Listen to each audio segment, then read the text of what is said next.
Olá, olá, sejam bem-vindos a mais esse vídeo, a esse canal. Meu nome é Bárbara Vilaverde e é uma alegria te receber aqui.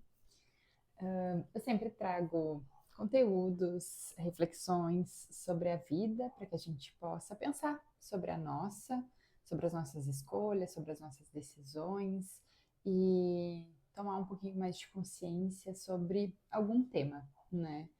E é sempre sobre esse olhar de desenvolvimento, de autotransformação, de autodescoberta.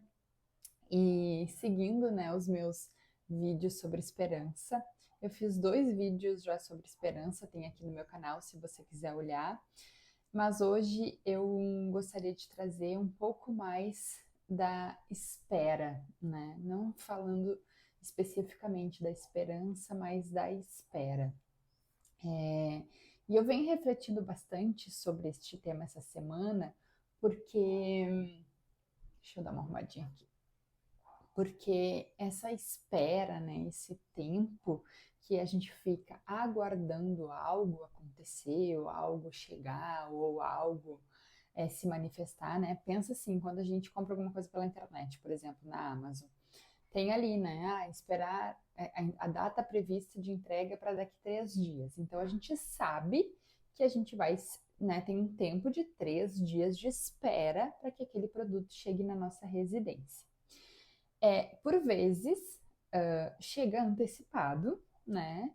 Chega um pouco antes daqueles 3 dias e ótimo, a gente fica geralmente bem feliz porque a gente já estava esperando aquele produto mesmo, mas por vezes atrasa o produto, né? Acontece algum problema, uma greve nos correios, algo, né, com a transportadora que esse produto, ao invés de chegar em 3 dias, chega em 5, chega em 6, né?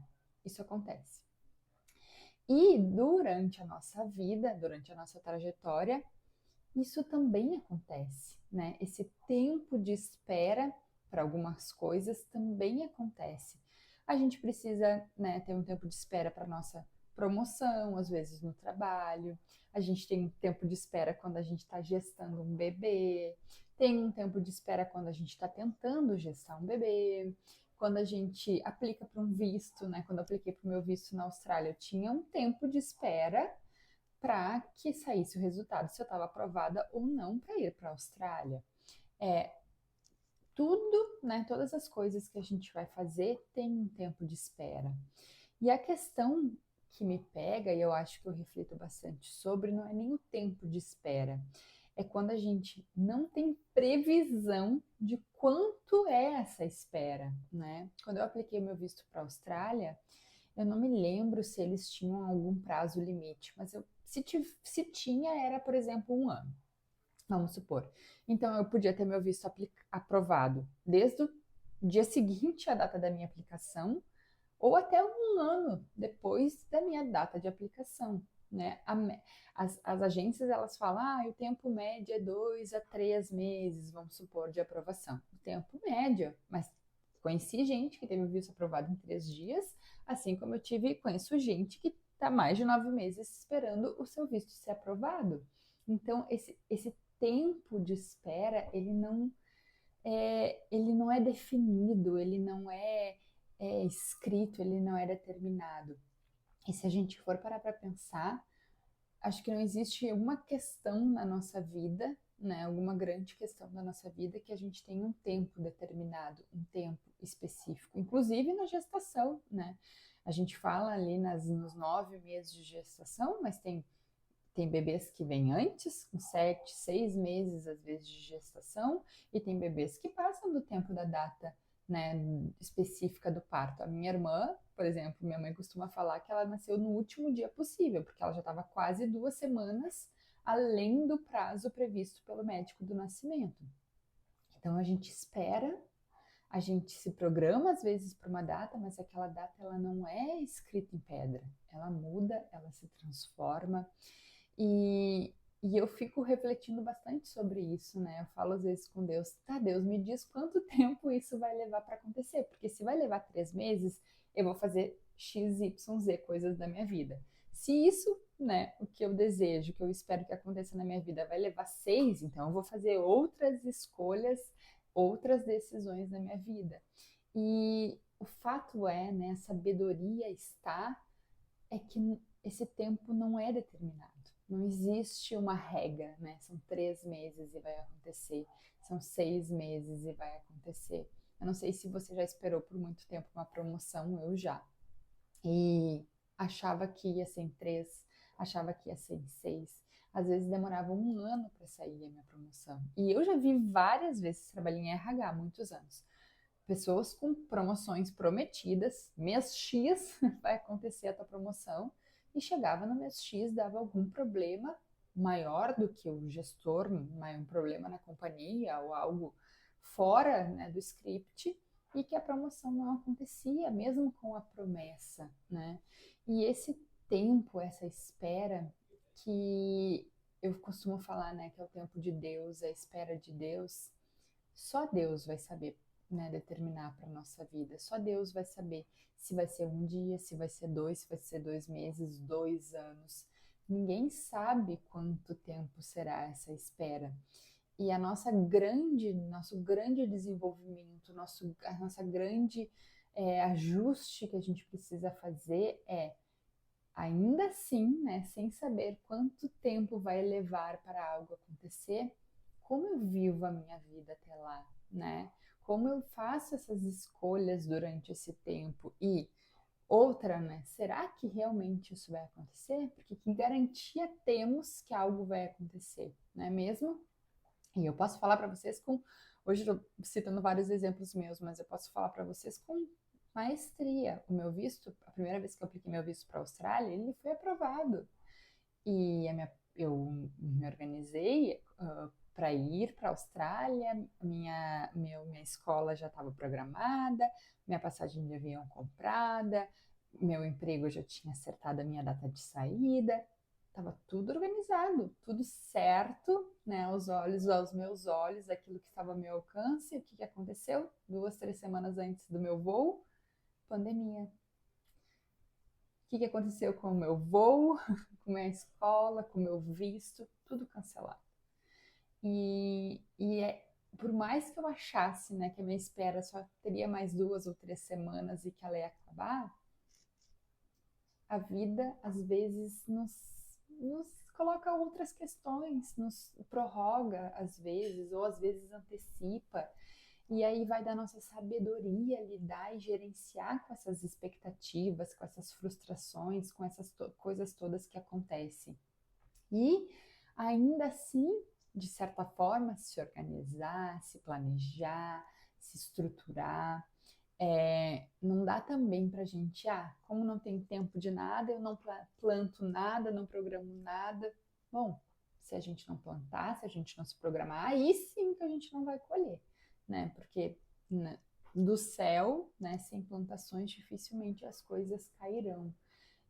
A probabilidade é muito baixa, né? Então, por mais que a gente tenha esse tempo de espera, que a gente não sabe qual é, que a gente não tenha que se apegar profundamente nesse tempo, né, nessa data determinada, ainda assim a gente faz a nossa parte, ainda assim a gente se organiza, ainda assim a gente se programa, ainda assim a gente sonha, a gente deseja, mas a gente solta. No livro As 7 Leis Espirituais do Sucesso, do Deepak Chopra, ele fala sobre isso, né? Inclusive é um livro maravilhoso, eu super recomendo. Gente, ele é bem curtinho assim. Ele é fácil de ler, uma linguagem tranquila. Tu lê ele bem rapidinho, porque ele é bem direto. Eu gosto de livro assim, com a ideia, com a explicação direta, sem muitas enrolações. E ele fala muito sobre isso, né? Uma das leis que ele trata, né? Ele trata dessa lei do distanciamento, da lei, né? Então ele vem falando lá, construindo no livro que a gente precisa fazer, né? Nas leis para a gente ter sucesso. E ele fala, né, sobre os nossos desejos, sobre a nossa vontade de viver as coisas, de progredir, então de realizar sonhos. Então ele fala sobre tudo isso, né? Que a gente deve sim realizar essas atividades, essas tarefas na nossa vida. Não é se jogar tudo pro alto e deixar a vida me levar. Não, a gente, né, tem que fazer a nossa parte. Mas também tem a lei do distanciamento, que é a lei do, ok, eu desejo construir isso, isso, isso, mas agora, a partir daqui, né? A partir do que não é mais meu, eu entrego. Entrego a algo maior, entrego ao divino, entrego a uma sabedoria expandida, entrego, né? Entrego as minhas expectativas do resultado, né? Quando eu estudei Access Consciousness, né, a gente falava muito sobre isso, né? Que a gente deseja sempre o que a gente quer viver, né? O que eu desejo para minha vida, o que eu espero para daqui 5 anos, o que eu espero para daqui um ano ou no próximo mês, mas como essas coisas vão acontecer, isso é com o divino, com Deus, com a espiritualidade, com algo maior, né? Enfim, como você queira chamar dentro da sua crença. Mas a gente precisa ter esse olhar, né? Que a gente tem um papel na espera de não ficar sentado, né, só de braços cruzados, vendo a vida me levar, a gente fazer a nossa parte, fazer o melhor possível dentro daquele tempo, mas que vai chegar no tempo que tiver que chegar, né? Que a espera ela vai acabar quando tiver que acabar, que vai acabar, que a gente vai alcançar ou mudar de ideia, talvez, em relação àquilo que a gente tanto queria no tempo que é divino, não é o nosso tempo. E eu acho que a gente entender isso, né? Entender que apesar de que o meu sonho ainda não chegou, eu ainda preciso viver, né? E quando eu estava, né? Quando a pandemia veio e eu tive que adiar o meu visto para a Austrália, por exemplo, eu adiei primeiramente para 2, 3 meses ali para frente, porque eu achei que a pandemia logo em seguida ia acabar, né? Acho que todos nós achamos que a pandemia não ia durar 2 anos como durou. E aí eu fui adiando meu visto, depois mais um pouquinho para 2, 3 meses, e aquela minha espera era só da espera de eu embarcar para a Austrália. E aí chegou um determinado momento que eu tive que parar para pensar e dizer, não, Bárbara, não tá certo viver assim, né? Só Deus sabe quando que as fronteiras vão abrir, quando que a Austrália vai começar a receber imigrantes de novo. Essa data, ela não me pertence, tá? Então, o que que eu faço de melhor da minha vida hoje, aqui mesmo, no Brasil, né? Aonde eu estou, com as condições que eu tenho, com as ferramentas que eu tenho. E é um pouco... E aí eu comecei a viver, né, a vida aqui. Quando abrir as fronteiras, eu decido o que eu faço, mas até então eu vou construir o meu hoje da melhor forma possível. Eu vou me organizar com as coisas que eu tenho, eu vou viver as felicidades que eu tiver que viver aqui. E foi a melhor coisa que eu fiz, porque comecei a tomar decisões mais assertivas, eu comecei a buscar outras coisas. Esse tempo não foi em vão só de espera de algo que fosse acontecer, que eu nem sabia de fato se iria acontecer. Então, é essa sabedoria que a gente precisa desenvolver, né? Esse tempo de espera. Como que eu espero da melhor forma? Como que eu aproveito o meu tempo? Como que eu me desenvolvo? Como que eu aproveito de fato, né, essa oportunidade? Eu posso muito bem ficar emburrada, estressada, braba, querendo matar o mundo e reclamona em relação à demora e que não chega nunca, e ficar ali 6 meses, um ano, às vezes perdendo tempo de ser feliz, só reclamando, só ficando irritada, brava, estressada, ou eu posso entender que, ok, tem certas coisas que eu não controlo. E isso é uma delas, né? O tempo que as coisas vão chegar é uma delas. E aí, tudo bem, tá? Diante disso, diante desse cenário, como que eu espero da melhor forma? Como que eu aproveito esse tempo da melhor forma, mesmo não sabendo que tempo é esse, mesmo eu não sabendo que quantidade é essa, mesmo eu não sabendo que é um mês, que é 3 meses, que é 6. Como que eu me desenvolvo? Como que eu aproveito melhor as oportunidades? E aí a gente vai vivendo um dia de cada vez, a gente vai vivendo com presença, a gente vai vivendo sabe, com os pés no chão, vai vivendo no aqui e agora, e eu tenho certeza que a gente vai tomando melhores decisões também para a nossa vida. Então, para hoje eu deixo essa reflexão, e se você quiser compartilhar comigo aqui nos comentários ou mandar uma mensagem sobre como que isso fica aí contigo, eu estou aberta e vou adorar compartilhar, dividir e trocar experiências. Então, beijão e até o próximo vídeo.